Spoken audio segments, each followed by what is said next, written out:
In a world where hopium and common sense collide, starring the CryptoKeeper and BlockchainCrusader. Welcome to Debate Crypto. Crypto fam, it's your boys, CryptoKeeper, BlockchainCrusader, here for another episode of Saturday Night Live. We are super pumped up to see you guys. Miguel, what right off the rip, bro? What's on the podium tonight? Before I remind the people of a couple little reminders tonight. What's on the podium? I'm gonna tell you without telling you. Okay. We've got whale activity in the house, huh? Yep. Dude, that's what we're gonna be diving into tonight. Whale activity. What are they buying? What are they doing? So we're gonna be diving into that tonight, guys. So stay tuned for that. Heck yeah. Whale activity is important. We're going to dive into that, guys, tonight. We want to get the chat rocking and rolling. Let me tell you guys, listen, drop a 1 in the chat. If you guys are here for the party, you're here to get it going. If you're here to have some fun tonight, Miguel and I are going to have some fun. We are going to be super hot and live in the chat tonight, Saturday Night Live. So we've got a couple topics that we want to discuss, but we want to dive into it with you guys in the chat. So make sure you guys are live there. If you're on mobile, X out of the live, literally X out of the live chat, hit the like, come right back in. That's literally about the only way besides interaction that you can tell YouTube that you guys like what we've got going on here. So we'd really appreciate the support. And just as a reminder, we're giving away a full year of Market Cipher, guys. That's literally worth $1,000. Okay. We're giving that away. Make sure that you're subscribed to the channel. And then we've got DebateCrypto.academy. That is broad overview where we are teaching crypto. We've got Crypto 101. We've got a fantastic Telegram group. And ultimately, we're doing private seminars every single week. We've got a private seminar tomorrow. And Miguel, what are we teaching tomorrow? We teaching some TA tomorrow? I think so. Yeah. Yes, sir. That's exactly what we're teaching tomorrow. And by the way, guys, another way of telling YouTube that you like what you're watching is blow up the chat, guys. Drop whatever you say on there, +1, +2, +5, 1,000, Bitcoin going to the moon, whatever it is, blow up the chat. Every time YouTube sees the chat blowing up, it pushes the live out to more and more people. So we would greatly appreciate it for you guys to blow up. That's right. And we already have somebody telling lies in the chat. I just want to point it out right here. Whales not buying SHIB because I know whales would not be that dumb. Literally just saw an article that the SHIB market cap shrunk by like $3.5 billion, guys. So they are definitely not buying the SHIB. Conabrewski, literally, we love you. We're just totally giving you crap because I am the resident SHIB hater. I am the resident meme coin hater. We've talked about it before. For those of you that are new, just real quick before we dive into what the whales are doing, I want to show you guys just to make sure that the joke still continues. We do have special hardware wallets for SHIB and other meme coins. Okay, and here it is. What you do, it's right here. A lot of times you'll keep it under your desk, right? You buy the SHIB and then you throw it in the trash because that's where it belongs. Okay, good. That's your hardware wallet. That's your tip for this evening. That's a freebie. Other than that, we're going to charge. So let's actually look at the market real quick. Let me clip over here. Let's jump right into it here, Miguel. So can you see my screen? Okay. Yes, sir. All right, guys. Here's the reality. The total market cap. Wait a minute. Guys, are you seeing this gem right now that we have just discovered in its natural habitat? Biggest gainers of the day, Papa, up 1,400%, guys. Bye-bye of 1,400%. Ormeus Cash up 964%. Leonidas token, guys. How did you miss these? I mean, who said the market's crashing? Who said the market's crashing? Right. Come on, that's right. I don't know, man. I feel like people are just asleep at the wheel. If you missed Papai, if you missed Ormeus Cash, and you missed Leonidas token, you guys, do you even crypto? That's just that's the whales question, right? are obviously buying Papai. I mean, it's up 1,400%. How other way could that possibly be happening? Or if you really don't know your Spanish, it could be Papi. You know what I mean? Like you just don't understand it, right? That could be Papi. Oh shoot. But yeah, guys, the market is down. No surprise there, but we're only down 1.39%. The market cap just below 2 trillion. I will tell you, I am a firm believer that market cap does matter. I think that the big whole numbers are important, right? Because people look at them and mentally, whether you realize it or not, they're where people put in sell orders, buy orders, things of that nature. Let's check it out. Bitcoin, just basically dead flat right now. Whole 0.01%. Hey, We're in danger. I have news. ETH at 3120. Guys, listen, my liquidation point. Where's that at, bro? Is it at? Let me guess. 3,119. Listen, my liquidation point has mysteriously gotten a little bit lower. And if you know any, dude, it's the sunken fallacy, bro. You're just continuously digging. If I've already lost 80%, another 10% won't be so bad. Let me throw in some more. That's right, guys. Listen, what not to do. If you don't know about leverage trading or trading in general, but mainly leverage trading, you can continue to lower your liquidation point at any time. All you have to do is make the decision to add to your position, right? No big deal. It's simple, right? I did it again today, this afternoon, when we almost got liquidated again. I mean, that you just keep adding and you never lose, right? Exactly. According to Nick's philosophy, people only get liquidated because they want to. They just need to keep buying. They just need to keep putting in more money. And they'll never get liquidated. At some point, it turns back around, right? So you just have to be willing to commit, right? Just sell the house, commit. Sell the house, sell the wife, whatever you got to do. Man. Yeah. So at any event, we are still in on the 5x ETH long. Added some more contracts today, guys. Literally, the whole market's just kind of down. I actually want to do something a little different. Let's take a look by category real quick.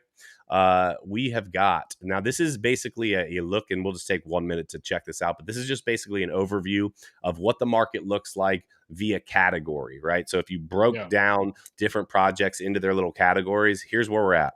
Transport category up 25.81%, real estate up 16.92%, e-commerce 7.27%, social money 4.27%, education 3.34%, Bounce Launchpad, Aave tokens, Ethereum ecosystem, stablecoin, and then sports.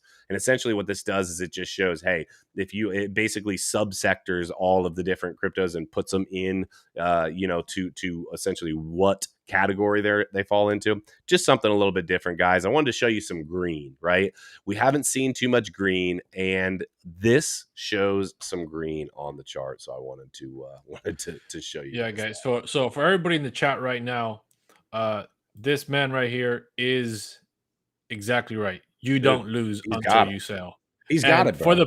And for the people that just jumping in, Papi is the biggest gainer of the day today. Papai. So if you Papai, right? So if you got in that gigantic 1400% ride all the way up, because who said the market's crashing anyways, right? Drop a 1 in the chat, guys, if you got into Papai, and if you missed Papai, drop a 2 in the chat, guys. Let us know if you missed the Papai train. Guys, I want to tell you guys, first of all, we really appreciate each and every person in the chat. We appreciate each and every person that's subscribed to us. Guys, we are really trying to build a fun community here that is learning, right? Miguel and I have become close friends. We love busting on each other, right? And we want to have a good time. But I will tell you, and I'm going to give you a little clue bay here, right? Monday, there's word on the street that DebateCrypto, we've been talking about doing these debates. There is word out on the street that the one and only Crypto Weatherman just might have committed to come on for a debate on Monday night. So we still stand by. We're not positive of who is going to be debating him yet, or we're just still confirming that, I should say. But I just want to let you guys know, we're going to be doing more of the debate. So we're super, super excited about that. I hope that you guys are as well. Miguel, are you pumped up about that, dude? I am. Dude, I'm ready. I'm super excited for it. So let's jump into it, guys. Let's start off with will this time be different, right? So will this time be different?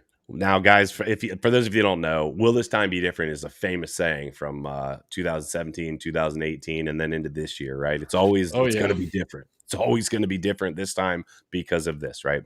But will this time be different? Bitcoin eyes drop to 35K as Bitcoin price paints death cross.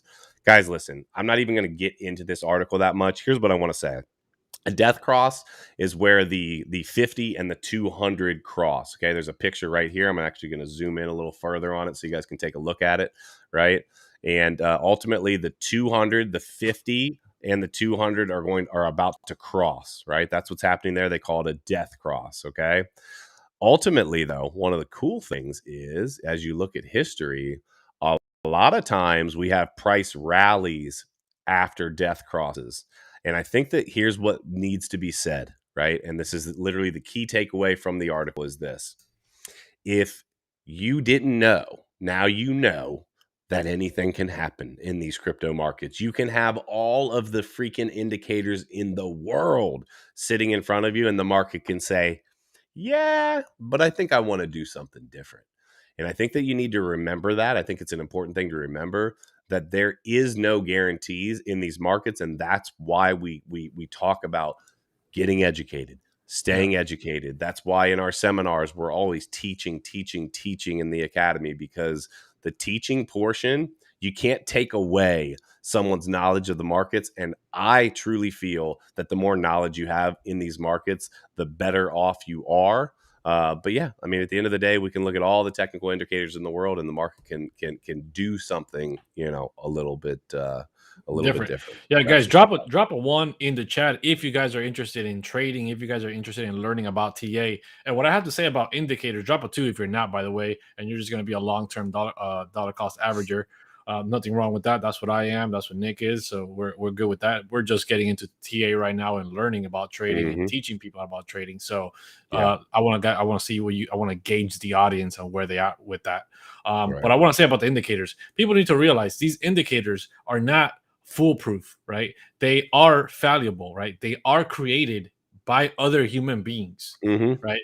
And one of the things that there's a movie about, I think, yes, it's the movie about Steve Jobs, the one that's done with Ashton Kutcher, right? And he says in that movie towards the end or whatever, is like one of the biggest clicks in his mind, right, for Steve Jobs was in the movie, in his life, was he realized that the people running the world are you're just as smart as the people running the world. They're just another person. They're not at a whole nother level than the average person is. It's just, it seems that way. There's a perception of, oh, this guy's a millionaire, or this guy's at a way higher level of life, so he's got a whole nother level of intelligence over me. And it's honestly not like that. So these indicators are created by people, smart people nonetheless, but there are plenty of smart people that have been wrong plenty of times and will continue to be wrong. So these indicators are never 100%. And, TA is amazing. It's great, but it's not a science. It's an art. And a lot of times, like Nick said, right, the TA might be saying it's doom and gloom. It's all over. Pack your bags. You're going home. And the opposite happens. We've seen it happen before, and we can see it happen again. Yeah, we're actually gonna dive a little bit into some I don't know the word to put on it, but basically Miguel and I were having a conversation earlier today that we're gonna dive into here in just a minute. But what I want to say before we jump in there is that there is some certainties, as I see it, as Miguel sees it, in these markets, and so we want to jump into that in a minute, guys. Just as a reminder, smash the likes. We really appreciate it. Again, it just tells YouTube, hey, and keep blowing up that chat, guys. I love the engagement guys in the chat happening tonight. It is fire. Keep it up, guys. Do not stop. So let's talk about real quick some ETH whales, right? So they're writing articles about me now, and so let's read about one of them, right? Top ETH whales grab Matic Link FTX as market remains in decline. You see that big? What kind of is that? That should be a hump whale. Is that a humpback whale? Yeah. That's not a blue whale. That's a humpback whale. Okay. Well, whatever. It's a whale. No, that's not a blue whale. I don't think so. Okay. All right. It's a whale. So Matic Link FTX. Over the past 24 hours, some whales on the top 1,000 ETH list have purchased large amounts of Link, Polygon, and FTX, continuing to bet on these coins while the declining Bitcoin price is pushing the whole cryptocurrency market to the south. Meanwhile, 18.2 million Matic has been transferred by Binance and anonymous crypto wallets, right? As Bitcoin and the whole cryptocurrency market remains in decline, data provided by Whale Stats shows that in the past 24 hours, several whales that are on the list of the top 1,000 ETH have purchased quite a bit of Matic, Link, and FTX. 3 whales have bought a combined 7.275 million Matic. That is equivalent to about $15 million. This was acquired by the wallets ranked 169,119 and 557 by Whale Stats. It goes through and it starts talking about some of these transactions, guys. Let's listen. I don't need to tell you all of the the little numbers that they're filtering through here. The reality is we have some large movement happening. Well, but tell them, the people want to know, Nick. The people want to know. Bring that back up and show them the numbers, because people don't see it unless they don't believe it unless they see it. So we need to give the people what they want. So we got 222,801 Link, if you want to get specific, that have been bought by another 3 whales, right? That's $5.705 million, right? That's a lot, right? 2 whales. Here's a big one. You ready for this one?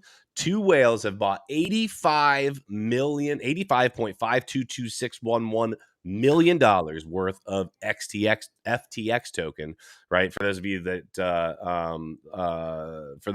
aren't familiar with that, that's 2.458959 FTX, right? An ETH whale just bought 1,049,990 FTX tokens. That's 36 million. And let's see here. We got any more on here? I think there's a little bit over down here somewhere. No, that's keep going. Here we go, right here. Whales move 18.2 million Matic. According to Whale Alert, 2 large Matic transfers have been conducted over the past 15 hours. Binance Exchange has shifted 5.861 million Matic tokens between its internal wallets. That amount of crypto constitutes $12.119 million in fiat. And the second transfer was between 2 anonymous wallets that carried twice as many coins, a whopping 12.4 million Matic, worth about $26 million. So, guys, well, I'm gonna let Miguel answer this. And hey, you know what? Drop this in the chat. What do you think? Drop this in the chat. What do you think it means when the whole market is in absolute decline? Everybody's scared, all sorts of chaos going on, yet we have multi-million-dollar buys happening, specifically on the Ethereum network. A lot happening over in the Ethereum network. But what do you think it means as a whole? Miguel, explain to the people, what does it mean to you when you see this? So it means to me that they see the future, right? They see that, yes, this decline is temporary. Does it suck? Yes. Could they be, maybe losing some money on the way down? Maybe. But they're not afraid to dollar cost average, right? And that is the thing. And just because you don't have millions of dollars and I don't have millions of dollars and the audience might not have millions of dollars, doesn't mean they can't dollar cost average, right? It's different percentages, but you can also be dollar cost averaging in these low prices if you manage your capital the right way and you don't dollar cost average I throw all my capital at the first coin I see in the first dip that I see, right? If you gotta divide up your capital for multiple dips. You gotta always plan multiple dips ahead of time, right? We're not playing checkers here, guys. We're playing chess, and dollar cost averaging in crypto is a chess game. It's an accumulation game. It's a game about time. It's not about getting rich right overnight. So when you're playing chess, you're not going to win in 2 moves. You're not going to win in 3 moves. It might take hours to beat this game and take lots of moves. So you always got to plan ahead of time. Andrew, we're not saying whale manipulation. So you're saying whale manipulation is starting to sound like the default excuse for everything. Actually, that's not even what we were getting at. We weren't talking about manipulation at all. We were saying, guys, there's large buys happening. And generally, what you have to realize is when these massive buys are happening, these are the people that, again, that are at those dinner parties that we talk about. So we weren't even talking about whale manipulation as much as we were just saying, hey, the big dogs are buying. Okay. And this takes me to actually, Miguel said, they can see the future, right? So here's the conversation. This is a great segue. here's the conversation that we had earlier. So Miguel and I were talking about some of my personal, what I had been planning to do if we drop below 40, and we were kind of going back and forth and really talking that through. I've been, dead set that I was going to sell if we drop below 40, and I will announce it on the stream right now. I actually actively panic sold, guys. I sold it all. I'm done. I'm out of the crypto market. See ya. Good. Like hodl like it's hot, but I'll see ya. No. I am actively rethinking that, right? And now people are going to be like, wait a minute. If he can't make up his mind, what am I supposed to do? It's not that I can't make up my mind. It's that you need to be able to look at the macro market as a whole, look at what your personal game plan is, what your portfolio looks like, and be able to adapt, right? And what I'm looking at right now with the death cross, the massive amount of bearish news, I've been around long enough to know that the amount of fear, the fear and greed index was like at 8 or 10 or something like that earlier today. I've been around long enough to know that generally when all of those things stack up, it's like a spring that's coiling up and it's about to freaking bounce, right? And so I am actively reconsidering my position on that. I know some people are going to feel super happy about hearing me say that. And yeah, so we were talking about that. And here's what Miguel said. He said, what would you say if your future self came back and told you that the price of Bitcoin by 2030 was going to be over 100,000 or over 500,000 or at $1 million or whatever? Yeah, would just want to clarify. I said $1 million. Yep. He said $1 million. He did say $1 million. Would you be worried about the short-term price action? Now, let me just state that no, I wouldn't, right? But there's some other factors that play into that, right? And this is where we talk to you guys about having your set game plan. Some of you are actively trading and looking short term. Some of you are just trying to pay off some bills. Some of you are like, heck with everything else, I'm looking long term. Some of you are trying to actively take profits. And what I was kind of going back and forth with Miguel was that, listen, the most profitable thing you could ever do in the crypto markets, right? It's the most profitable thing you could ever do, is also the most impossible thing to do, but it would be to buy every local bottom and sell every local top, right? And that's literally the most profitable thing that you could ever do, would be buy and sell, buy and sell, buy and sell. Now, it's not realistic. You can't do it, right?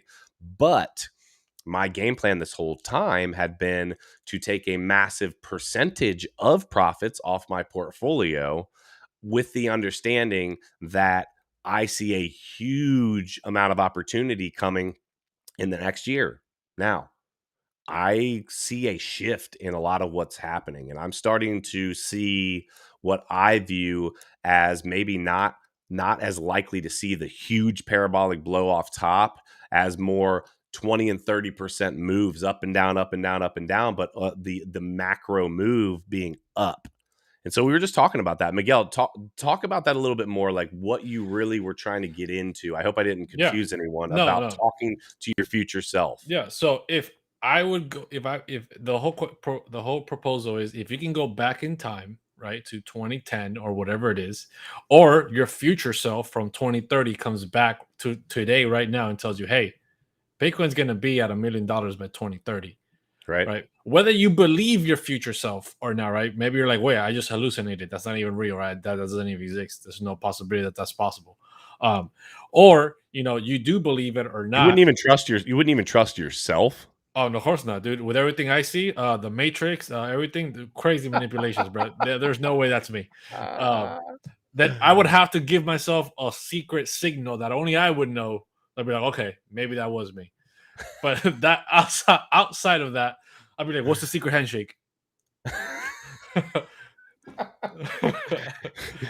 Yeah, guys, you heard it here first. Miguel has some other issues he's dealing with. He's going to counseling for some of this, though, guys. So don't worry, he's getting it. 5th grade, November 11th, I came up with a handshake with my best friend. What was it?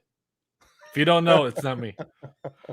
But whatever. That aside, why would I be worried? Right? They tell me, if I tell myself Bitcoin's gonna be at $1 million in 2030, And yet now we're looking at 2 months from now in March, the impending doom that everyone's expecting because of interest rates.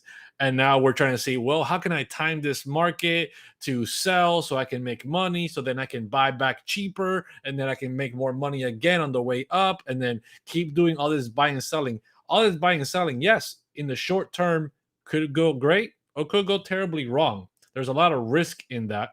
Yep. But if I have the belief that it will hit $1 million by 2030, I should not be worried about what's going to happen in 2 months, what's going to happen in the next 6 months to Bitcoin, whether it's up or down. I just shouldn't. Drop a one in the chat if you think that we're going to see $1 million Bitcoin by 2030. Drop a 2 if you don't think we're going to get that high. Continue, Miguel. I didn't mean to cut you off. No worries. But yeah, it's just there's absolutely no reason to worry about that, right? And yes, you could try to do what you're trying to do, Nick, right? Take some profits out, right? And it's true. If you could sell the bottoms, buy the bottoms and sell the tops, it'd be great. Yeah. But it's a lot of risk that you're taking, hoping that plays out correct. And it's like, if I go back in time and I tell my past self, yo, and let's say 2010, and I tell them, yo, by 2020, 2021, Bitcoin's gonna be at 50K. You buy this thing right now and hold it. And if my past self gets paper hands and tries to sell and flip and get profits in the way, and by the time I come back at 2021, I don't have all the Bitcoin I expected to have, I will have a problem. I would have to go back in time and kick myself in the ass, because I literally just said it's simple. You buy it, you hold it. You buy it, you hold it. And then the greed is, I want to make some extra profit on the way up. I know it's going to go there because I was already told, or I believe it's going to go there, but I want to make some extra cash on the way up. But greed, Miguel, and okay. So that's a great point. Greed, I think, is one of the hardest things, and I will put myself out there. Greed is the thing that I struggle with most as it relates to my crypto portfolio. I've talked about this before, where I was going to take a bunch of profits on ETH back in May, and I was going to sit out the month of May, and then I literally pulled sell orders and said, you know what, I still think it's going to keep going. I don't want to get out yet, or I don't want to take profits yet. This, that, and the third. And I had a 6-figure change in my portfolio literally overnight. Rolled over and was like, wait a minute, I'm missing numbers here. What's going on? Those numbers can't be right. And so what am I getting at? What I'm getting at is, or what Miguel is getting at, is that if you can change your view to the looking at it from 2030, if you can truly look at it that way, and you can think of it this way, you can put a small amount of money over a long period of time into something simple like an IRA, right? And it ultimately that it compounds and it grows and it grows and it grows. And the difference between you starting to put money in at 18 and 30, that 12-year difference is a massive change. I don't have the number in front of me, but I've seen it before, is a massive change when you turn 60, right? That 12 years is a huge change. And so in the crypto space, we have an adoption curve that is absolutely ripping, right? And so what Miguel's getting at is that we are still so early that if we know it's going to be here in the long term, why do we not just put ourselves in the best position, even if it's in small little amounts? People are always asking for the home run. People are always looking for. And that's the problem. That's the problem. That's why people lose money in crypto. That's the greed, right? That's the, hey, I need to have this right now. And so what I want to do and encourage you guys is that you are looking at 2 people who have amassed a very nice portfolio. But here's the deal. You're also looking at 2 people who have sat in underwater loser freaking positions for years, right? Like legitimately for years. Multiple years, so people have only held. Go ahead. I mean, ultimately, what have we done truly correctly with our long-term portfolios? We've held and we've dollar cost averaged, right? We've held and we've bought more. We've held and we've bought more. We've held and we've bought more. And it works. And so that's what I just want to throw out there. Yes. That does work. And it's something that you can do as well. Even if it feels like it's only a little bit, that little bit over time turns into a lot of bit. And You don't know how crazy these numbers are going to get. We don't know how wild they're going to get. And at the worst case, what? You put in money that you could afford to lose, and it doesn't move as much as you thought. And what? You had a forced savings account? What's the problem? Yeah, dude, like that's the thing, right? That's exactly why I said that whole comment about Steve Jobs. Like the people you think that are running the world are just as smart as you. You're just as smart as them. Like they're not that much smarter. When people look at us, they're like, "Oh man, these people, they're so. How do they know so much? How do they become so successful? Like they're so far ahead of me." And it's like the only thing that we're far ahead of is time in the market. We've done exactly nothing amazing at all. We saw Educated Bitcoin. ourselves. Yeah, we saw Bitcoin, we saw Ethereum, we saw a few other cryptos. We educated ourselves on them and said, I'm going to buy. Oh, price dropped. I'm going to buy some more. Oh, the price dropped again. I'm going to buy some more. Oh, the price dropped again. I'm going to buy some more for multiple years. And eventually now it's taking off and we're far deep in the green from those prices that we bought.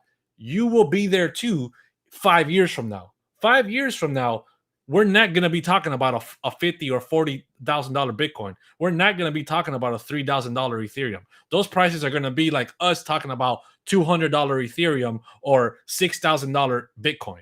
It's gone. That's just in the past. I wish I could have, but I didn't. Right. And it's literally that simple. I took the concept of exactly what people talk about their 401ks, right? Saving up money, maxing out their 401ks for retirement to retire with $1 million. And I said, this works. This works for a lot of people, but I don't want to do it. I don't want to wait till I'm 65 to have $1 million.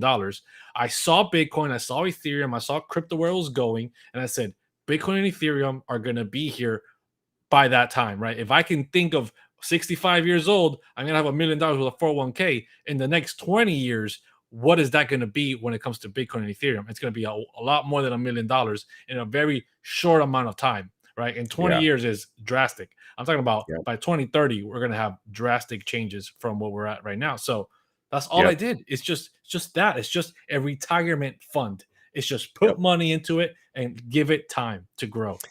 Yeah, Kevin said you're talking about patience for sure. Yes. I want to touch on something that Mike said here. Mike said Bitcoin will never back any currency, has no use case, not compliant with anything. So let me just tell you why I respectfully disagree, Mike. I am not the person that says that Bitcoin is going to be the world reserve currency. I don't believe that. I think as of right now, Bitcoin would have to make some major changes to actively be used as a good form of currency. But here's what I do believe. I do believe that it has a huge use case, and that use case is digital gold, right? Why are we struggling? Why is the dollar struggling so bad right now? The dollar's struggling so bad right now because there's no end in sight with how much they were able to print, right? They were literally able to print 40% of the of all the money ever printed in the past like 18 months. Well, you can't do that with Bitcoin, right? And at the end of the day, I want you guys to listen to it. If you don't hear anything else I say, listen to me closely. Value proposition is what two people agree something has value, right? Yes. If Miguel and I both agree that this little bouncy ball that lights up is the most valuable thing on planet Earth, and we are willing to do anything to obtain and to hold this, then guess what? Between him and I, or if multiple people believe the same thing, then this is the most valuable thing on earth, right? And so the great thing about Bitcoin, the intrinsic value in it, is economics 101, supply and demand. There's only going to be 21 million, right? It is a very secure, sound form of money, if you will. But the reality is a ton of people agree that it has value, and it has great value. And we're not talking about, just Joe Blow down the street and me and Miguel and tinfoil hat wearing people. We're talking about some of the brightest, biggest minds in the world. We're talking about Elon Musk, who's worth $250 billion. We're talking about people that ultimately rule and run this world, believe in this. We're talking about Michael Saylor. We're talking about Paul. I'm Raoul Paul. Yeah. And so what I'm saying is there is absolutely use case there. It is to create and hold on to value. What else? People need to understand the reason why people don't see Bitcoin as money is because they don't understand what gold is and they don't understand what fiat is. And that is why I always point back to the Bitcoin Standard book, right? The one standing behind you. I have it over here as well. The Bitcoin Standard exactly explains to you what gold is, what money is, what fiat is. They're all different things, guys. They're not the same thing. Fiat is not equivalent to gold, and gold is not equivalent to fiat, right? Gold is real money. Fiat is monopoly money, right? The only benefit that fiat had, and the reason why fiat became money, was because we backed the fiat with the gold, right? The United States and all the governments around the world were holding gold and saying, okay, I'll use this little paper, which is a lot. The biggest thing that it solves is to represent. It's easy to carry around instead of carrying a sack of gold with you, right? I carry this note. It's just a piece of paper, just a note saying I have X amount of gold in the bank. When I give this to you and you take it to your bank, the bank tells you now you have X amount of gold in your bank account. Right. That is what fiat did. That is the reason why fiat became money, because it was backed by gold. Gold is the real money. It's the thing that everyone in the entire world agreed has value. Right. Gold was taken off fiat, right? That relationship that they had was cut in 1971 or 1973, whatever it was. Yeah. Right. Once that happened, fiat became fake money. It's literally monopoly money. They can endlessly print it. It gave the government a new power that they never had before, which is endless amount of money. They can't get endless amount of gold because it takes effort to mine that gold, right? It doesn't take effort to hit a button on the printer and make the money printer go burr, right? It doesn't take any effort, doesn't waste any electricity, right? So that's not truly accurate. It does spend electricity, but whatever. Right. But whatever. I was, you see what I'm getting at. Yeah. And Bitcoin reclaims the power, takes away the power from the fiat, right? Creates a deflationary asset like gold. It has all the qualities of gold plus more, plus fiat plus more. So that is why Bitcoin replaces gold and fiat as true money, even though it's not going to be used like real money every day, pay to payment. But neither was gold. Gold also had its limitations. We are now in a digital age. So yes, Bitcoin can be a world reserve currency, right? But it's in different assets. People can peg their fiat currencies to Bitcoin to back their actual fiat by something versus not being backed by anything. Governments don't want to give up that power, and that is the biggest problem. Centralized power versus decentralization. People need to understand these things to understand what money is. Yeah, that's a great answer, and I think that too many times people actually assign the value to the piece of paper. The piece of paper just states that it's essentially backed by more than anything. It's backed by the good faith of our government. The government says that hey, it has value, so therefore it does. I did want to say something just real quick, Steve. No.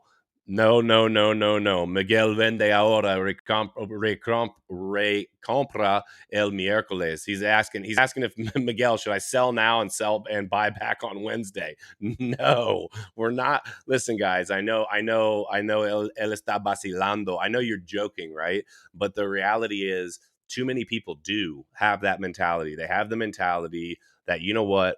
I think I can sell right now and buy back in a few days when the market's dumped more. I will tell you that in the past, those minute moves are not worth the risk versus where we are ultimately headed. And that's what we were talking about earlier. And I think that that's important, again, to look at it from up here, not look at it with a microscope. There's a huge difference of looking at something with a telescope, looking at the sky, right? Looking at all over the place and really, zoom out a little bit versus looking at a microscope and looking at the minute little details. Yeah, huge, guys. Huge difference. Crypto's very simple, right? Crypto is hard to understand because people try to make it seem like it's something different than what we've had before. In the traditional system, when you set up your 401k, you are asked how much risk you want on your portfolio, right? It's a managed portfolio. You're giving you're giving a random person that you've never met X amount of dollars consistently, and they're going to invest it in different assets depending on the amount of risk tolerance you have.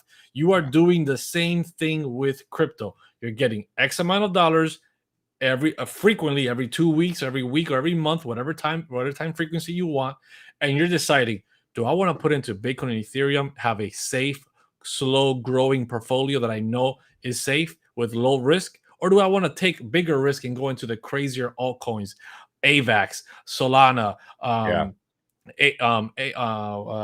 Cardano, whatever other crypto assets that are out there, right?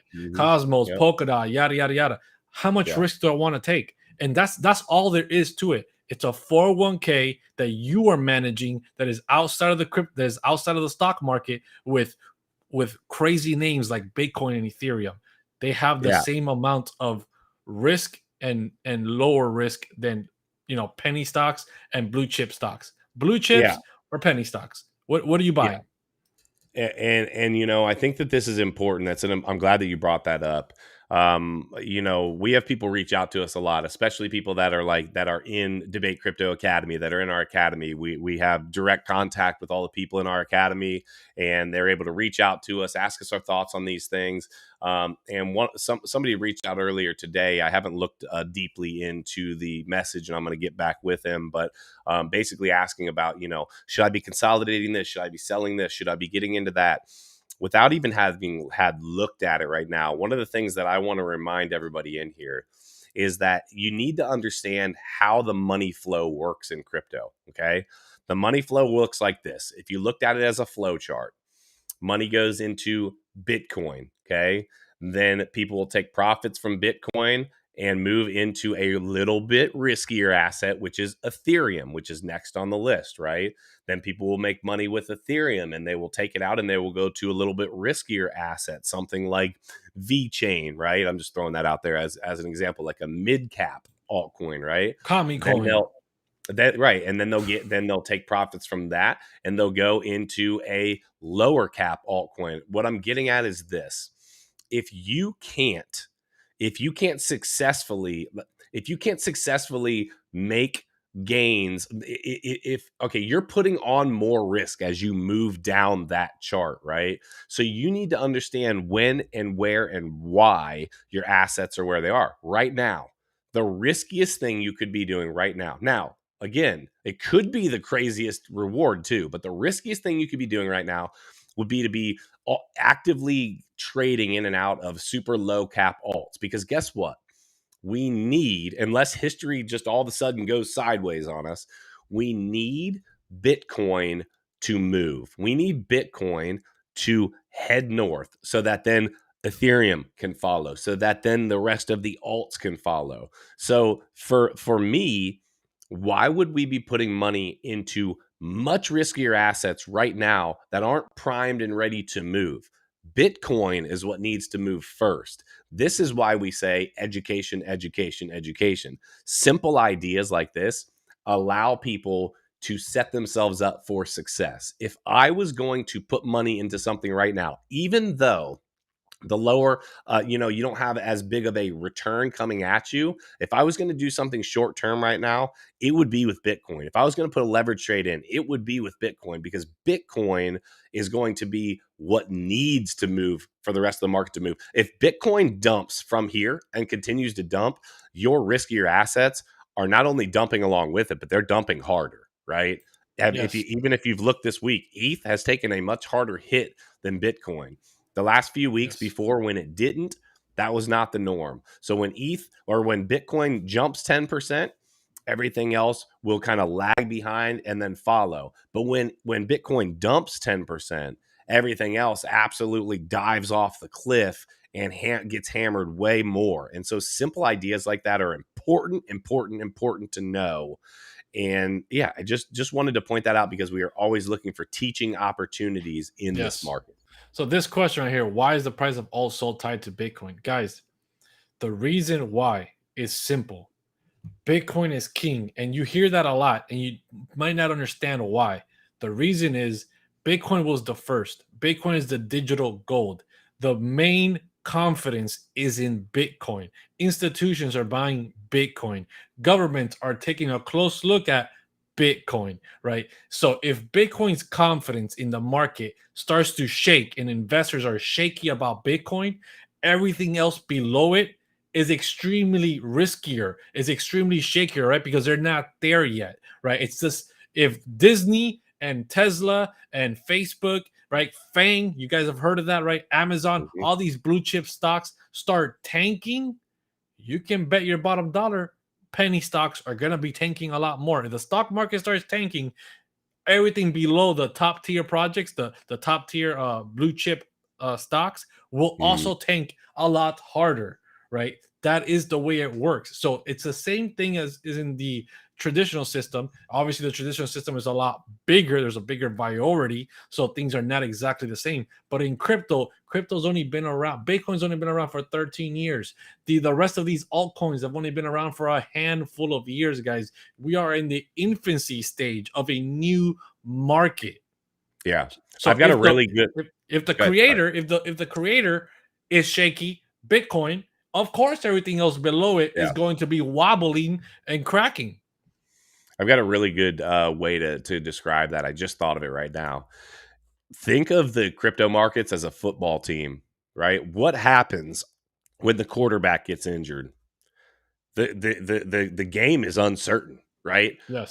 Where are we headed now with our quarterback? If Aaron Rodgers goes out, do we think that Green Bay still has any sort of a chance to really press forward? Now, is it a chance? Sure, but it's a better statistical chance. It will be an anomaly for them to continue to press forward at the rate at which they were moving before, right? Aaron Rodgers gets, he's hurt or whatever. The rest of the team suffers, and I think that you need to look at it very much like that because it is very similar to that as of right now. So once again, John, for this question, right? They're not doing their job. I understand altcoins do need to rise on their own, right? But Bitcoin needs to be stable, right? Bitcoin can't be dumping and then the altcoins are going to be rising no matter how great they are. It's just impossible. It doesn't work that way because it's about investors' confidence, psychology of the market, right? It's not about the fundamental moment of what the projects are doing individually when something like that happens. It is an emotional response. Why does the stock market tank when some kind of catastrophe in the other side of the world occurs? Nobody hit Wall Street with a tornado, so why is Wall Street dumping, right? It's a psychological thing. Investors get scared of what repercussions are going to occur because of that catastrophe. Same thing. Bitcoin starts to drop, investor psychology becomes very shaky, and they say, wait a minute, I'm going to withdraw my money from Bitcoin. And Bitcoin, people start seeing Bitcoin price dumping. They're like, if Bitcoin's dumping and they're not confident in Bitcoin, I'm going to start withdrawing my money from these altcoins, no matter how good they are fundamentally. It's a psychological thing. That's just the way investing works. There will never be a true decoupling. That's just not going to happen. Yeah, I think ultimately the will. Now there are. I know somebody's probably going to toss into the chat like, "Well, I've seen prices jump on this or this." Yes, there are one-offs to that. There is, news, fundamental news. At the same time as Bitcoin starts to move one direction, there can be some huge fundamental news, and a certain project will move. But it is not the norm, right? That's not what normally happens. The reality is, the way Miguel just explained it, is just the facts. It is investor confidence or lack thereof that causes the movements in the market that way. And so, that's definitely, we want to see a point at which, excuse me, some of these stand on their own and do hold up better. But we're still in the adoption stage to what's happening here, right? In the stock market, Miguel is correct. When the big dogs absolutely dump, it is very likely that a lot more in that sector are going to dump, right? But it doesn't have that domino effect through the entire market. Right now, the different sectors of crypto, they all suffer, right? But that's just because of how early we are in the adoption of crypto. And I actually had a really good question here I wanted to touch on. Oh, well, sorry. Okay. Yeah, I just want to say, David, so it's not speculation and emotion and not about the technology. It is about the technology, but you're comparing a stock market that's been around for 100-something years to a new market that's been around for 13 years. Bitcoin is the longest living crypto. Every altcoin after that, Ethereum, so on, 5, 6, 7 years. They're not even at 10 years yet. So you can't make the comparison that, oh, nobody's investing in crypto because of the technology. It's just speculation. It's a brand new market. What were people doing when the stock market first came around? I'm sure they were having the same conversations. Is that the platform didn't exist? Oh, you're just gambling. I'm sure you're just gambling. You're buying a piece of paper for a company. Like, you don't own that. What is that backed by? What does that mean? You're just gambling your money. The same conversations were had. It's just it happened 100 years ago. There's no history about it, and there was no platforms to have these conversations on back then. And also just the reality is, David, and for everybody else that's watching, that there is a fact in this that most that is happening still, as much as being built on in the crypto markets right now, the majority of the crypto markets are still speculative. That is the reason that when we do absolutely move into what I believe will be a full-on bear market, there will be many, many projects that will disappear because they were built solely on, they were not built solely on, but a lot of projects, just on speculation, just on hype. There's going to be a select number that weren't just speculation, that weren't just hype, that were actually building, just like companies. Do you know this is 90% of small businesses fail? 90%, right? I own a construction business. I own a small business, right? And we have done very well since its inception, right? But that's not the norm, right? And so just what Miguel and I starting Debate Crypto, right? This is turning into a business, right? We are going to succeed, and we have our mind set on succeeding, and we are building to do so. But a lot of times, there is still the reality that in the crypto space, there are a lot of projects that are built solely on speculation. And I actually really like this here, Miguel. I actually have two things in the chat I want to hit on. Bitcoin's the foundation of the Jenga stack. Take the wrong block out, and all the crap coins collapse. I totally resonate with that. That's a really good way of looking at it. Bitman forever. I like that. Yeah, no, that's a dope name. I like it. Instead of Batman, Bitman. I like that. Shout out to Bitman. Dope name, brother. I like it. Hey, I want to shift gears a little bit here. Oh, dude, I was literally hovering over that question. Yeah. I wanted to bring that up. Yeah. So Chris Winkle, shout out, brother. This is a great question, right? What sector of crypto do you guys think has the best chance to take the lead for adoption and explode in 2022? Smart contract platforms, metaverse, gaming, interoperability? Pause. Guys, if you're just joining in, it's Saturday Night Live. We're interacting with the chat at this point. We're talking about the crypto markets. We're literally back and forth with the chat. So if you guys have a question, drop it in the chat. If you want to make sure that we see your chat, drop a super chat in there. It also supports the channel. We'd really appreciate that as well. But yeah, so if you're just coming in, that's what we're doing. We're getting into it. Miguel, what do you think about this question here? I have a thought, but I want to hear yours first. You have a thought? I have a thought. I wanted to hear yours first, but I'll go. I'll say Bitcoin. And why do I say Bitcoin? All of these have great adoption, right? Metaverse going to have great adoption. Interoperability going to have great adoption, right? We definitely need that. Smart contract platforms, they're trying to compete with Ethereum, but they're slacking. Maxi. It's not about Maxi, right? It's just, if you think about it, are there countries looking at metaverses? No. Are there institutions looking at metaverses? No, right? They're not trying to sell you a metaverse right now. Institutions are buying Bitcoin. Nations are adopting Bitcoin, right? That is where the focus is. Why? Because it's the simplest thing for them to understand. You have to understand, government institutions, they move at a snail's pace, right? They're, like I said, they're just people like you and me. So if most people right now don't understand what interoperability is, don't understand the metaverse, right? Look at our politicians. Look at the people running these companies. They're older people. They're not 20-year-olds. They're not 30-year-olds. They're way older people, right? We have a few people here and there. Shamalapalapala, right? Whatever his name is. Yeah. Guys on the ball, right? Gary V, guys on the ball, stuff like that. They run companies, but they're the exception, right? They're a few out of the many. The many are moving at way slower paces. And the easiest thing for them to understand is Bitcoin. Bitcoin has the digital gold aspect. Everybody likes gold. Everybody likes holding their money and making their money grow with time. Slowly, all these other areas will trickle in, right? We've seen Grayscale. Grayscale started with Bitcoin, then Ethereum.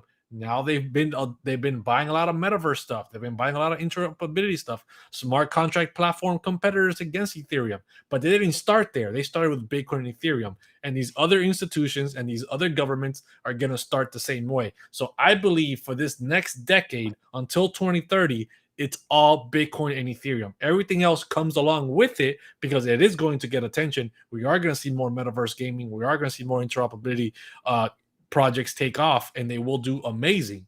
But the adoption is dependent on Bitcoin and Ethereum. Yeah, so I great response, Miguel. I agree that the Bitcoin and Ethereum need to lead the way. They need to be the trailblazers, which they are right now. That needs to continue, right? And the other thing that I want to say is, though the government cannot shut down Bitcoin, this huge decentralized network, we do need to see like what's going to happen. Like what is our government look like they're going to attack? It looks like they're going to attack stable coins, right? It looks like they are going after, things like DeFi, right? Because ultimately DeFi takes away from the ability of these massive banks that daggone near run our country as it is, right? He who controls the money controls the people, right? Yep. And so I want to give you a little different spin on this. I don't know about 2022 I'm not going to give you a direct answer on this, but let me say this. For crypto to succeed, let's walk through this, okay? First of all, interoperability, right? Right now, you have a whole bunch of islands, okay? And they're not connected, right? That randomly there's an island connected with a little bridge over here, and maybe there's one over here. But the reality is all of the islands aren't connected, right? All of the cities aren't connected with roads, okay? So I think that is going to need to happen, and people are working on that right now for the space to continue to explode, okay? The metaverse and gaming, right? I think that a lot of the metaverse and gaming, unfortunately, are going to be eaten up by centralized entities. We want to see the decentralized entities take over, right? We want to see that happen, but the reality is these AAA games take so much money. The metaverse being with Meta right now, formerly Facebook, they have the Oculus already. They already have all of this. They are positioned. They already have the platform. They have all of these people already in their database, right? So I think that there's going to be a lot of centralization there, but I think that will blast off, and then some of the crypto space will play on top of some of those centralized entities, right? We can have this great thing where we just have this idealistic view that over time we're going to live in this decentralized world. But the fact is, as I see it, we have to have some of these centralized entities, and I think metaverse and gaming are two of those. The smart to round out what you're asking, the smart contract platforms. I am super bullish on smart contract platforms. The reality is smart contract platforms give the ability for a contract to happen in a new way, right? We have realtors right now. We have title agencies. We have people that work boots on the ground, making all of these different things happen that ultimately a smart contract could take care of, right? And so I think that we're going to see a digital pivot as a result of some of these smart contract platforms. There is a lot of things that we do in life right now that a smart contract could just kind of tweak a little bit and it would work very well. So I guess overall, what I want to say is these are great sectors that you're talking about. And I think they all need to happen. But to actually answer your question, I think this is kind of where my mind's going. 2022, I think you're going to see the most out of metaverse and gaming, and I'll tell you why. I think that ultimately we are primed and ready for some sort of a drop in the stock market, a drop in crypto at some point. There's a lot of uncertainty, this, that, and the third. And metaverse and gaming is a distraction. It is a distraction from real life, what's actually happening. You guys can tell I've been hanging around Miguel too long with that comment right there. But the reality is, it's a distraction. It puts you in a place where your blinders are on. You're not seeing what our lovely government is actually doing. I think that gets the biggest push forward because it's the distraction from what's really happening right now. I mean, 100%. I'm with you 100%. And thank you, David, for the super chat. We greatly appreciate it. Yeah, Says, thank you, so David. your strategy is tech will continue to grow. Yeah, 100% agree with that. Dollar cost average, hodl, and ride the increase in value as more people logarithmically come in and buy. It's only a matter of time, right? That more people going. No matter you can look at the chart, right? And we can look at all the bear markets that Bitcoin's been in. The next bull market is always higher. So you could technically argue we have been in a massive bull market with mini bear markets along the way, right? Even though the 2018 one was multi-year, when you zoom out, it's a small little blimp going down. Somebody said the 4-year candles are all green. That was earlier. I saw it earlier, but think about that though. That's exactly what we're talking about, right?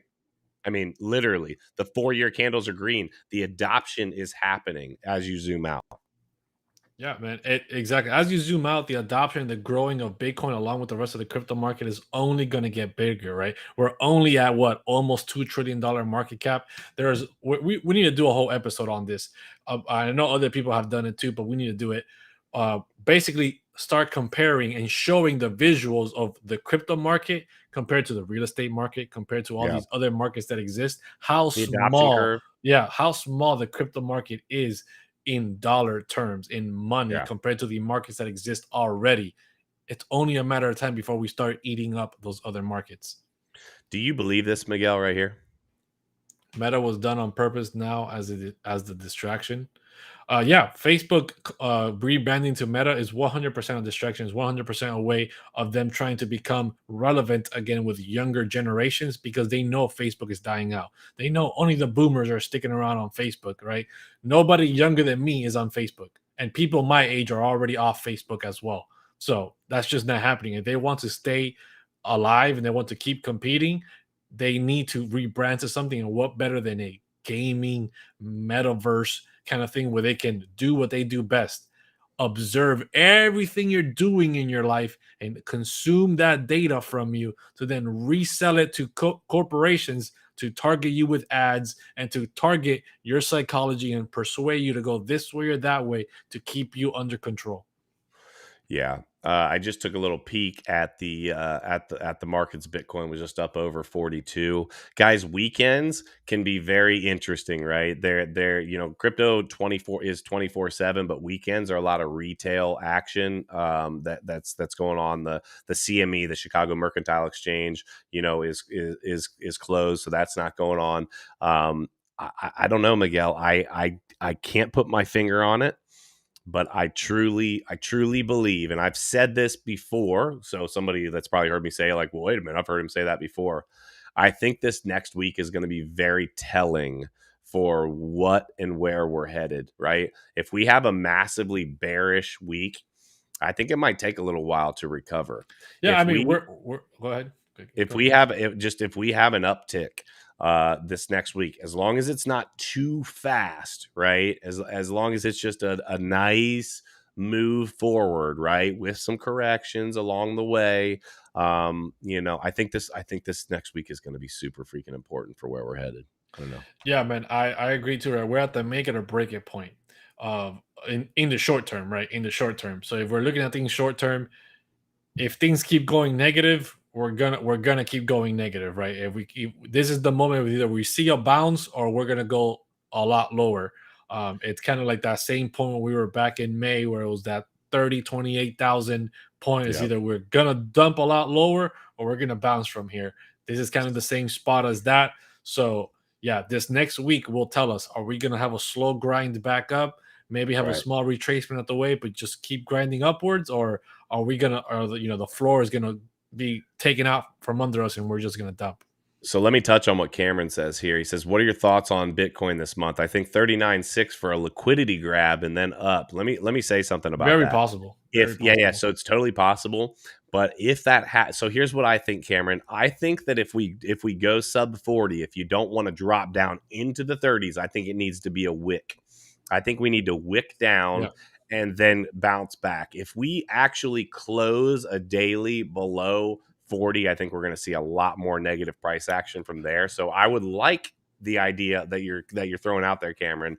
39.6, it is a liquidity grab. I get that. For those of you who don't know what he's saying, he's essentially saying, like, listen, there's going to be a lot of people that are going to sell out of that at that point, right? It's going to drop down, boom. They're going to liquidate. They're going to liquidate a lot of leverage positions, and then boom, make the move back.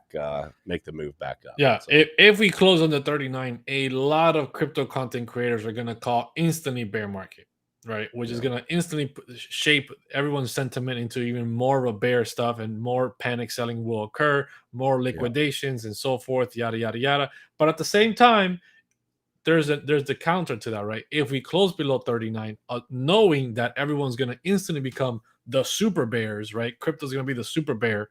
All the content creators are going to call bear market and talk about how they're scaling out, whatever. At the same time, that is a psychological effect that then everyone, when it comes to leverage trading, is going to say, well, I'm going to start shorting here, and I'm going to short a lot because everything's the bear market. And then we can see the opposite happen, where we can have a short squeeze and jump back up because they're hurting us, right? They're hurting us into this bear mentality, knowing that we're still going to go back up because they can just push the on button and really make the market move. Yeah, no, I totally agree. Adam, I just wanted to touch on this real quick, man. You said, thanks for explaining that. That is literally what we're all about. We want to teach. That is what we do in our academy. If you are interested, I'm just throwing it out there, right? This is my shameless plug right here. If you are interested in getting more involved with a group of people that are looking to teach, we've got a Crypto 101. We've got our active Telegram group, which is fantastic. We do private seminars every single Sunday. We've got one tomorrow. We're teaching some trading stuff.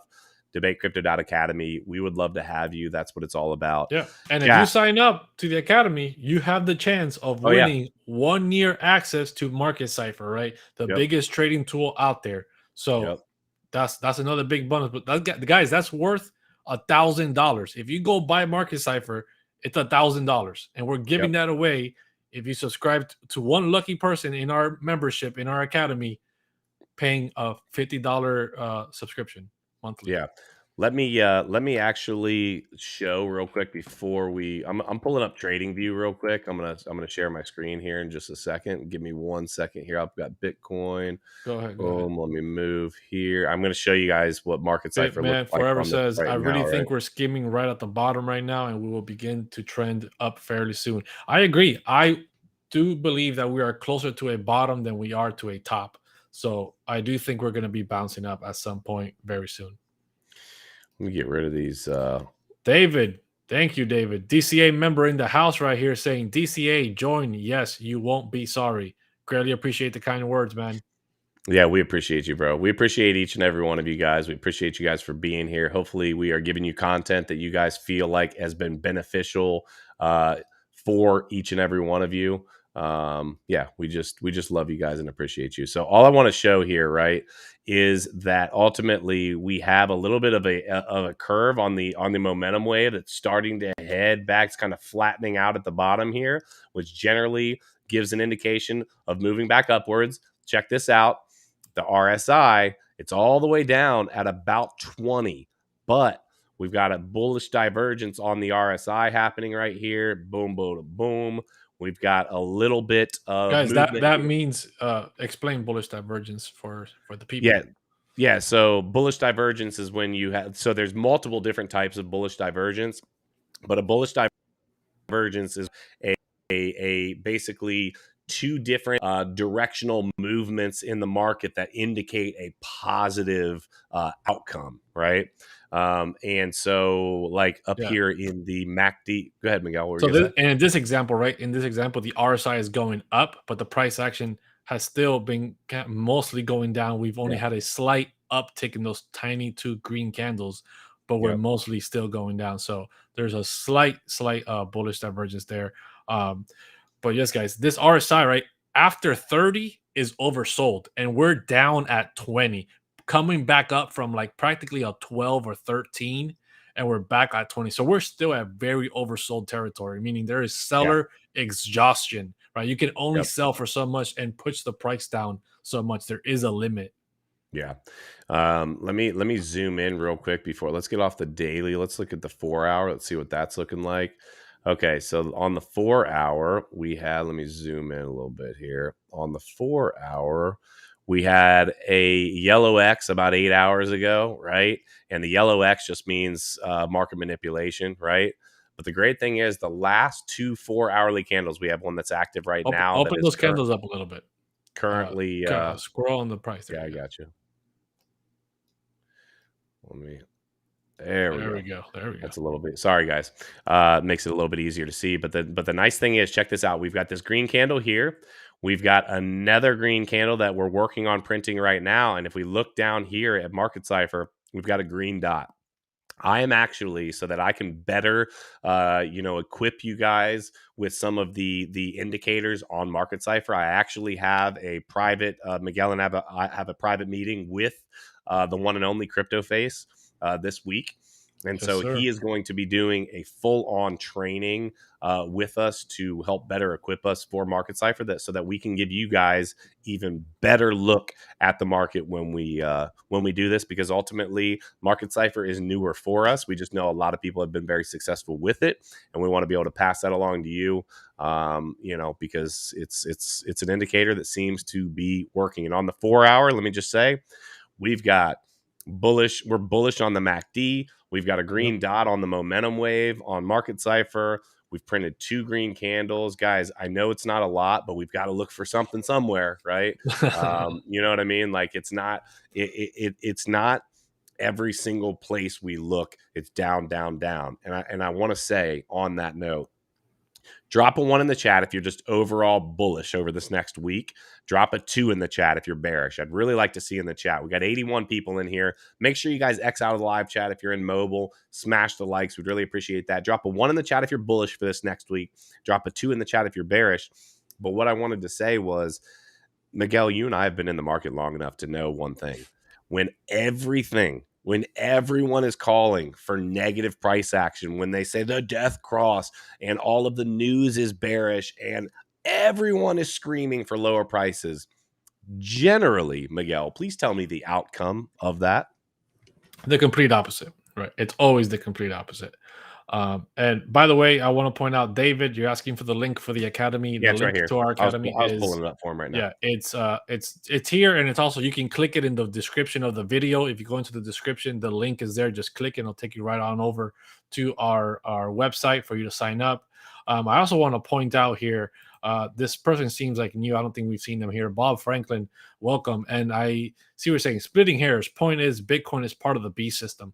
Let me ask you, my friend, do you not think that the fiat system that we are currently on is part of the beast system, right? They're talking about going into a digital dollar, right, that is continuously manipulated and controlled by governments, right? At least Bitcoin is not controlled by a government and is decentralized and is trying to give people the power of being their own bank, right? You think that digital dollar, or whatever it is, that fiat system, right? The dollar is practically digital already. Everything's on credit cards and on Zelle and on Venmos and on Cash App, right? You think they can't introduce that system into a microchip and put it into you without Bitcoin? So if you're afraid that Bitcoin is part of the B system, my friend, go live in the woods right now, because the dollar that you're using, is already 100% guaranteed part of that system. At least Bitcoin is at some level of resistance. Yeah. Somebody asked to look at the 2 hour real quick. I'm going to pull it up real quick. So yeah, the 2 hour, right? MACD bullish. We've got positive movement on the momentum wave with that green dot. We haven't had that confirmed yet, but we're still waiting on that. So yeah, the 2 hour is looking even better. Guys, I see the ability. I see that I'm reading the tea leaves right now, and they say Bitcoin could go up and it could go down. But either way, long term, we will be Miguel, here. Which yes, either way we'll be here. And long term, guys, you know where it's headed, right? You know where it's headed. Yes, David, Visa, Mastercard, Amex. Do you can do any of that? You'll be able to sign up, bro. We'd love to have you. And then reach out to us, and we'll get you into the Telegram. So, do we have anything else, Miguel, that we need to jump on? We've been having a great. I've been loving the chat today, dude. The chat today has been the best. Let's keep it. You want to keep going for a little bit? Yeah, let's go. Okay. Meanwhile, the good questions keep coming. We will stay on here. We'll stay on for a while, guys. What do whales/institutions stand to gain by repeatedly scaring retail out of crypto when retail FOMO buyers are the ones that can fill their bags? Seems counterintuitive. Can I start on this one? Go ahead, bro. Take it. All right. So the whales and institutions, what they stand to gain is cheaper prices on Bitcoin, right? So here's what it is. The reality is, it seems counterintuitive, but think of it, okay? They scare the retail out, right? Retail starts selling, price drops. They are able to accumulate, right? When the prices run up, this seems counterintuitive, but when does retail buy? Retail buys, that's why during FOMO, retail buys, there was more people buying at 69K than there is, right, which was the ultimate top. The metric shows that there was much more price action, retail driven at 69K than there is right now at 41.8 or whatever we're at. So the reality is this.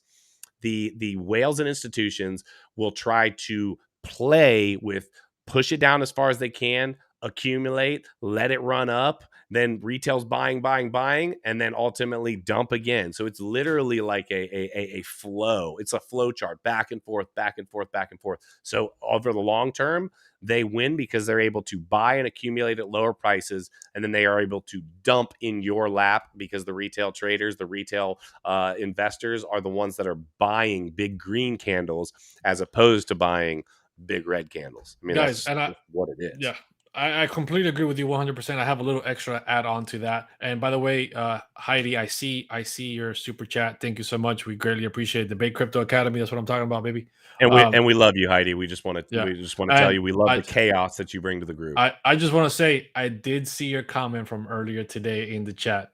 I see you. She knows. If you know, you know. Yeah, if you know, you know. So the previous comment, I don't know if you can bring it back up or not. I'm sorry, I can't see it. I took it off.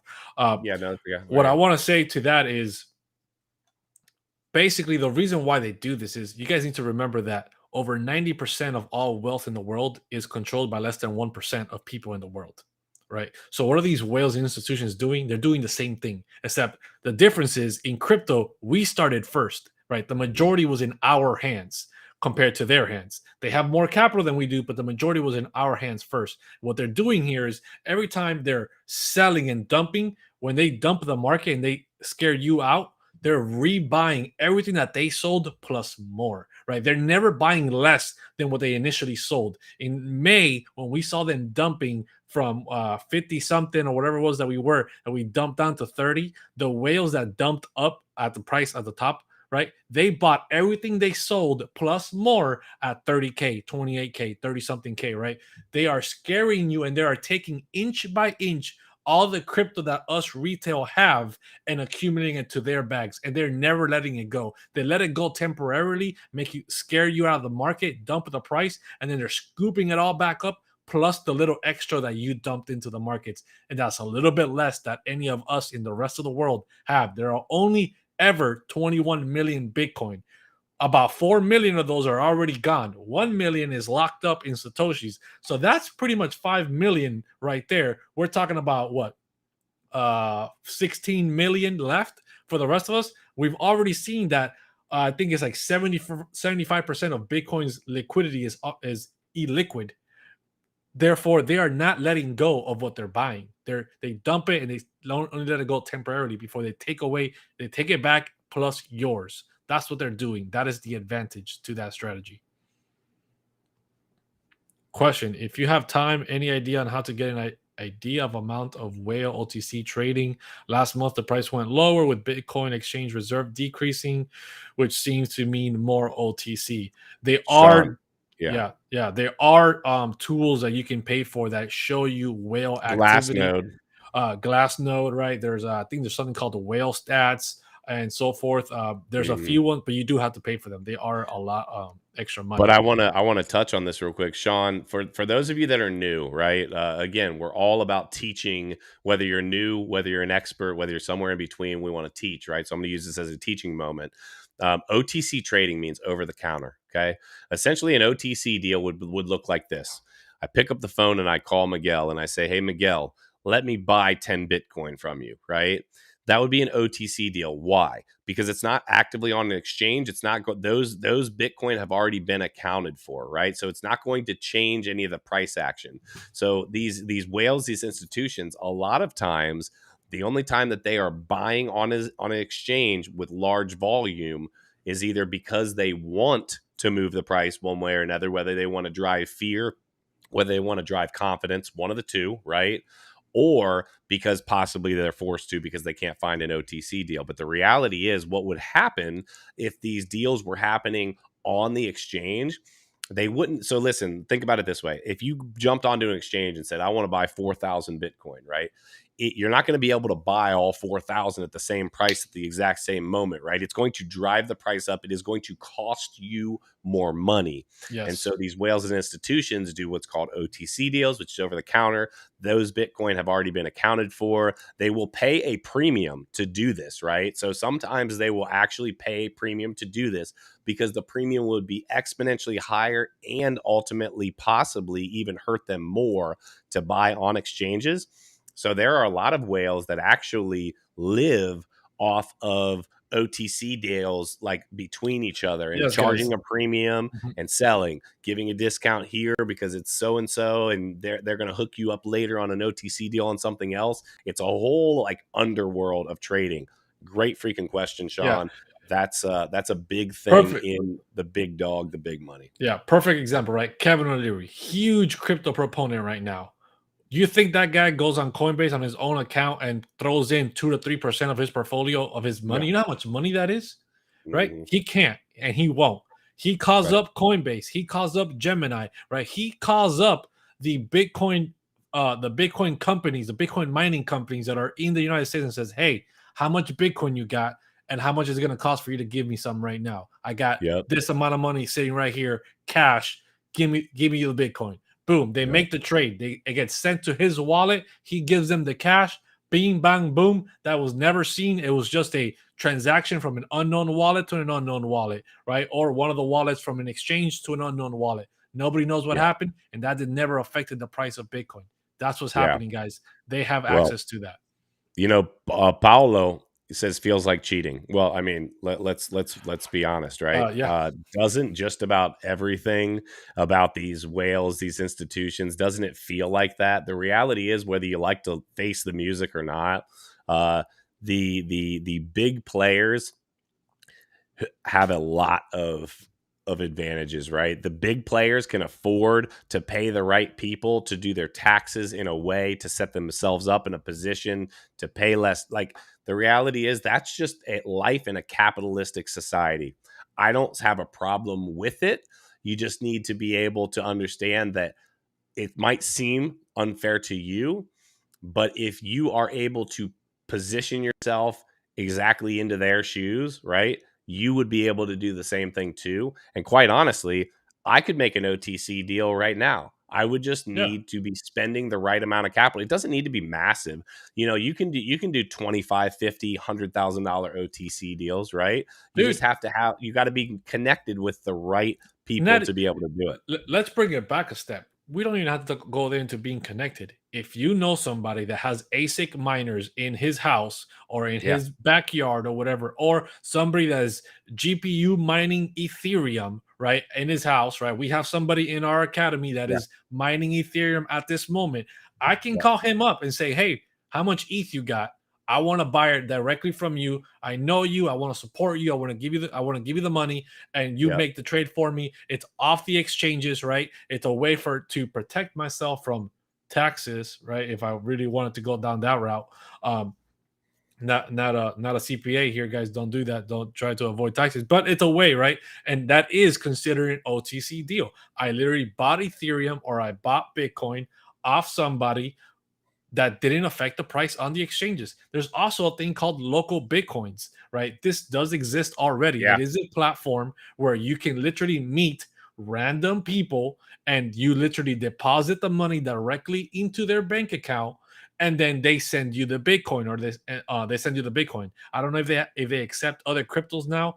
It started off many years ago as just Bitcoin, and I'm going to assume it stayed that way. So it's called local Bitcoins. People that can't set up an exchange or don't want to set up an exchange can buy Bitcoin, not having to go to an ATM and doing KYC either, right? It's literally just you set up yourself on that platform, you send money to somebody's bank account, and they send you Bitcoin. Those are all OTC deals. These are not just for the elites. We also can do that if we're just creative enough.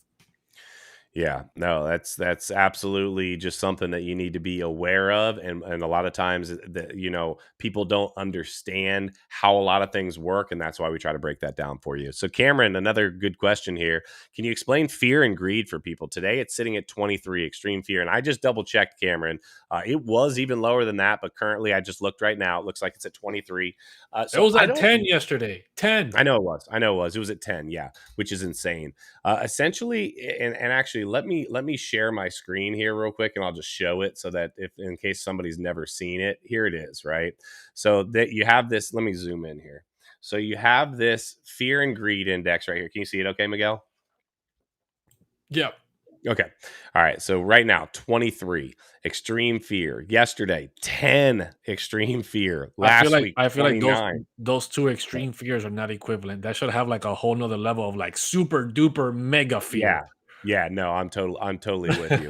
But ultimately, here's the deal. Do I know the calculations and how this metric is actually worked out? Some of it I do, and I'll explain basic idea of what it is. But here's the macro answer to what you're asking.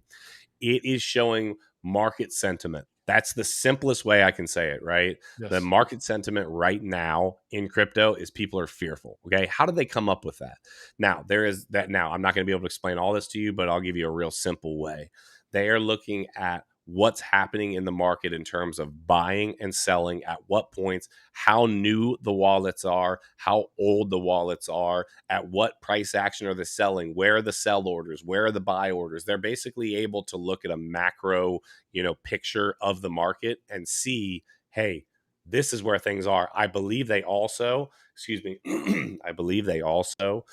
take social media stuff into account. I think that plays a part. I think that there is a lot that goes into that. But here's the deal: the good news, the salt on top of your French fries right now is that when the fear and greed index is extreme fear, as a general rule in the past, if you look back, that has been a fantastic time to buy. Again, not financial advice, but in the past, people have been winning just from paying attention to that fear and greed index since it's came out, and been buying when everyone else is in extreme fear, because it's the old saying, like, buy when there's blood in the streets. That's exactly what's happening there. 100%. We have a comment here from Kareem. CIA black budget revenue generation. 100% possible. I like your thinking. Come back for what if Wednesday when it gets crazy. Right? Yeah, Kareem, you need to be here for What If Wednesday. No doubt. Haiti, right? Right here. If it all goes centralized, then taxes, and more taxes. Yes. Thank you. Thank you for this comment. This is why I hate XRP, and I wish it would disappear and go into oblivion. But yes, the more centralized cryptos become, the more we go into the traditional system, the more taxes we get, right? And every time we get a new tax, it's very hard for that tax to go away. And they're going to tax us and tax us and tax us to death, because this government doesn't understand money and they want to keep you poor. They want to keep you poor. When I said they don't understand money, don't think that they're dumb. They know exactly what they're doing, and they are managing people's wealth for them. They're saying, hey, you cannot move into this next tier of life. You're doing too good. Come right back over here and pay the piper, my friend. get out of here paying these taxes, right? It's the same thing. If you ever watched the movie Just in Time with Justin Timberlake, oh, dude, he that's a went from great a ghetto, time. right? In He had time, like yeah. a million freaking years or whatever it was, and for him to go through the different sections of tiers of society of life, right? The different classes, he had to pay years of his life to get to the where the elites were. That just showing you all the barriers. The ghetto was already bad enough, and they said, well, if you have enough money to leave the ghetto, let's put another barrier when you try to enter the next level of society that pretty much doesn't let you leave the ghetto. That's what taxes are. They are barriers to keep you from moving up in life.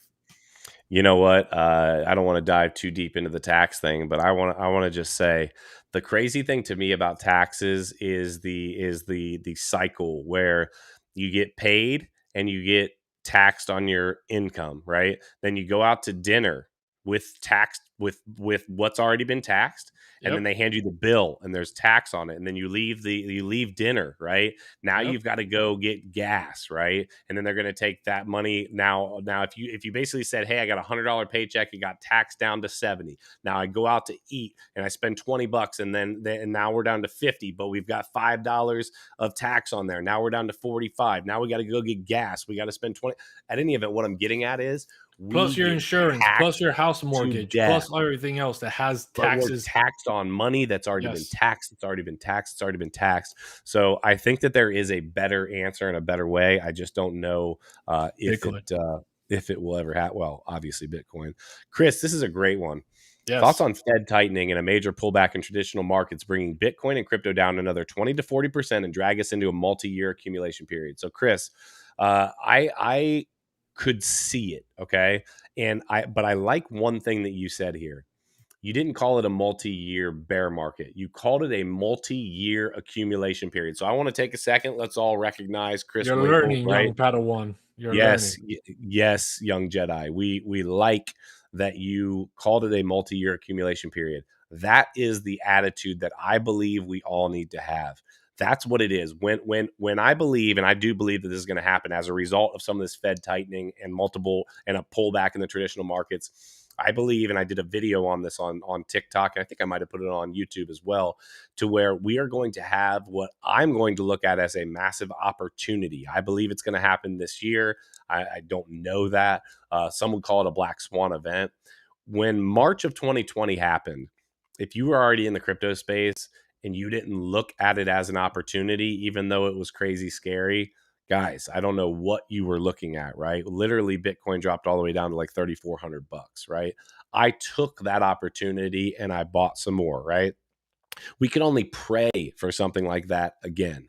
Now, I will say that opportunity is one of the scariest buys you'll ever have in your life, right? It will be apt because people will be saying we're going to zero. It's over. Cryptocurrency is done. You are going to hear more fear and just, craziness than you'll ever hear in your life. And I just want to say, I could see it, but I like the attitude that you have where you're saying, hey, multi-year accumulation zone. Right. It's a thing, right? It's a psychological barrier right now. Everyone is foreseeing that in March there's going to be an interest rate hike, and this could be terrible. I saw a video just the other day on Kitco News. I forgot who it was who they were interviewing, and basically the guy was calling for a 90% drop in the stock market, bro. 90%. You talk about the stock market. In the stock market. He's not talking about crypto. He's talking about in the stock market, a like depression status level. Dude, that's like more than depression, but yeah, gotcha. Yeah, gotcha. Dude, like crazy, right? So yes, this is a huge thing, right? But you need to start factoring these psychological effects into the market. If everyone is thinking it's going to get worse and worse and worse, when the moment comes, we could very likely see the Federal Reserve say, well, we're going to have to delay this interest rate hike into, later into the summer because of X, Y, and B, because right now we just can't do this. Or we are going to have an interest rate hike 0.01. Right? Boom. Oh, great. Interest rate hike. Oh, so we did something, guys. We did something. We had the interest rate hike.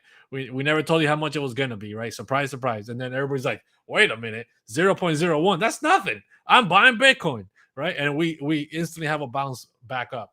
We don't know how it's going to play out. Yeah, we don't know how it's going to play out. That's absolutely a fact. Unfortunately, I believe that they have pushed themselves. They've kicked the can down the road so far that essentially they've got to a point where, you know, it's almost it's like, hey, we've got to go left or we've got to go right. We've got to do something at this point, right? We kicked it all the way down the road and then ran into a wall, and that wall is the fact that we are just absolutely in so much debt we can't even. I don't even want to get into it. It makes me sick. But what I will say is there is going that type of event. If we were to have a massive stock market crash, although it's going to be scary, I just want to remind you guys, it will be an opportunity as long as you can position yourself to have some capital sitting on the sidelines, waiting and ready. And I just want to remind you guys, Warren Buffett, though he's probably daggone near about to die at some point not too long from now, some of these biggest names in the world of investing are as cash heavy as they have been ever. And so for me, that is a sign, that's a swim with the whales sign, that I need to have some capital on the sidelines. And why do they have capital on the sidelines? It's not because they're worried that everything's going to go to zero. Yes, exactly. They are ready to buy. And these people, I want you guys to remember that these people that Nick just mentioned have also made their wealth during market crashes. That's when it happens, guys. That's when generational wealth is created, in crashes. They don't make money, this generational wealth, in this gigantic bullish market. No, when the crash happens, they buy the crap out of the dip, and that's when they make their money, right? Because they buy at such low prices that the next dip will never touch what they just bought. I don't know if you've ever heard this or not, but Warren Buffett has been recorded, just using him as an example because we were just talking about it. He has been recorded as saying that he made more money in 2008 than he has ever made in his entire life. 2008 was when the real estate market just absolutely tanked. Everything tanked, right? The fact is, people earn when there's blood in the streets. People earn when everything is down. And why is it? Because they're taking an opportunity. It's literally like going to the store, right, and buying something on clearance that ultimately is about to be back on the cutting edge of the next season's, you know, new line, right? You're buying it at 80% off, and it's about to be back on sale for full price, and that's exactly what's happening there. Yeah, man. I mean, this March thing, right? A lot of people are talking about it in the chat. Yeah, it's uncertain. We don't know what's going to happen. We don't know if they're trying to mess with us psychologically and screw with us around, right? But at the end of the day, when Nick, when you were saying about the kicking down the can down the line, right, and they're going to have to choose left and right, I think it's a little bit more than that. I feel like we are on an icy road on a downward slope, right?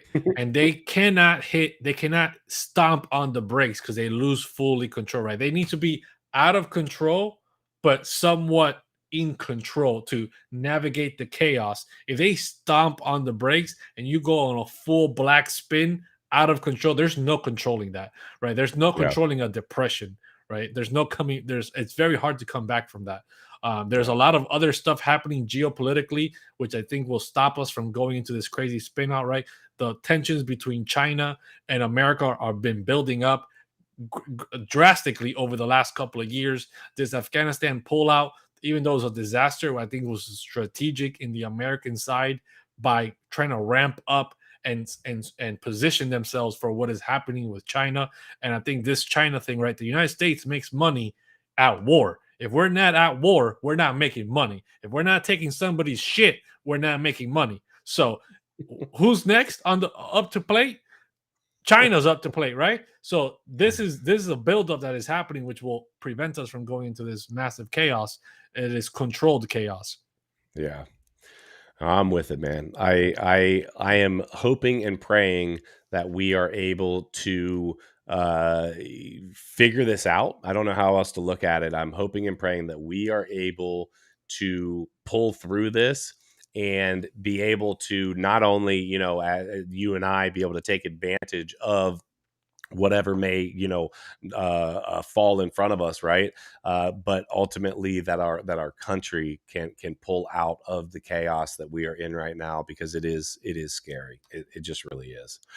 Guys, listen, it has been a fantastic evening. We were planning on going 45 minutes, maybe an hour tonight. We've been on for an hour and 40 minutes, and that's because of each and every one of you. If you guys haven't already smashed the likes, we'd appreciate you Xing out of the live chat real quick and smashing a like. Guys, we love each and every one of you guys. And the reason that we say that is because we mean it, right? We are ultimately trying to build something here, and we can't build it without you guys. So we just wanted to take an extra second to say thank you. Super chats, thank you guys very much. That supports the channel. We appreciate you. Every single person in the chat right now. If you are in the academy, right? My hat is off to you. We love you guys. We can't wait until tomorrow. Guys, if you're not familiar, we have DebateCrypto.academy. The information is in the link below. If you are looking to get involved with a fantastic group of people, if you're looking for Crypto 101 to go from zero to hero to really learn the crypto space, if you're looking for private seminars every single week, that's where it's at, right? So we would appreciate and the possibility of winning 1 year of Market Cipher, which is valued at $1,000, guys. A monthly subscription of $50 a month can get you $1,000 worth of a tool that can change your life if you learn how to use it. That's what $59 $59 could ultimately change your life. And and I think that the educational side of it on the front end is going to be well worth the entry price, so to speak. So yeah, they always say, right, you hear Gary Vee, you see all these gurus talking about motivation, and they tell you, look around, look who you surround yourself with, and that is who you're going to be, right? If you surround yourself with people that are like-minded in the crypto space, that are here to make generational wealth, you are going to be part of that, and you're instantly going to be part of a group that is going to help you get to that goal. If you surround yourself with people that are not talking about generational wealth in crypto, you're not going to get the action that you need for crypto. You're not going to get to those goals. It's very hard to do it on your own. Surround yourself with like-minded individuals and learn, because you will learn from them even if you didn't want to. And I just want to throw in one last thing I was just thinking about. We will put our information we haven't done it. I actually need to do it right after we get off here. We're going to put our Market Cipher code. If you guys are interested in just jumping in and getting Market Cipher, I will tell you it is the #1 indicator in all the market. We will put our affiliate link down there. That's another way that you guys can help the channel. Guys, I'm super excited. I think I saw CryptoFace in the chat a minute ago. I'm super excited to get with him, dive farther into Market Cipher, because I think it's just something that I've heard so many people win with. So if you're looking to trade, guys, that's where it's at. Be smart. Don't over leverage yourselves. Understand what it is you're getting into, right? Make sure that you follow the exact opposite of what CryptoKeeper has been doing recently, right? Don't put yourself in a bad position, guys. But yeah, so let's wrap it up here, guys. We love each and every one of you. If nobody's told you before today, we love you. We hope you guys have a blessed evening, and we can't wait until we see you next time. And until next time, hodl